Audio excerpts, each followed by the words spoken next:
It's exciting times in the Muscular Dystrophy Association field and just all of neuromuscular medicine. So we're looking forward to the annual meeting, which kind of brings together the international investigators and pharmaceutical representatives and clinicians from around the world to understand what's going on. So as a track chair in one of the sessions at the meeting, I've helped put together a panel of presentations that I'm very excited about because it deals with some of the important issues that are coming up now that we're starting to treat these diseases with genetic treatments.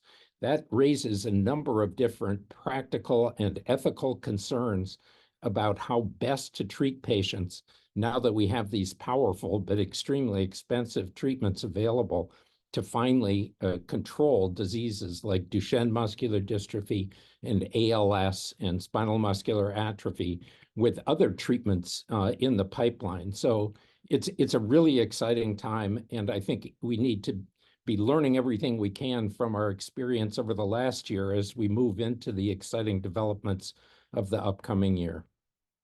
As I mentioned, this is really an exciting time in neuromuscular medicine.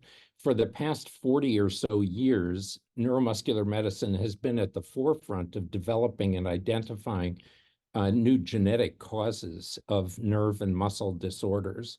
And for the past 20 years or so, we've been in the forefront of developing ways of controlling those. So at this meeting, we're going to be revisiting some of the treatments that have just recently been approved by the FDA, but also looking at the new generation of treatments that are forthcoming. We anticipate that hundreds of these diseases will be treatable within the next 5 to 10 years. And we're going to learn from each of them as they roll out how to best treat the next generation of patients affected by these diseases. We've in ways been victim of our success in neuromuscular medicine. So rather than talking about muscle disease, we have hundreds of different identified muscle diseases because we've been able to define them genetically. As a consequence, each of those disorders is itself a rare condition. There are very few people with each of the different forms of Charcot-Marie-Tooth or limb-girdle muscular dystrophy or even ALS, as we're learning that there are many different potential causes of ALS. As a consequence, it's really an interesting puzzle of how to do this. How can we treat one rare disease and learn lessons that are going to be applicable across the entire field? And I think that's what's happening, but it shows the importance. And I know the FDA has taken that same attitude.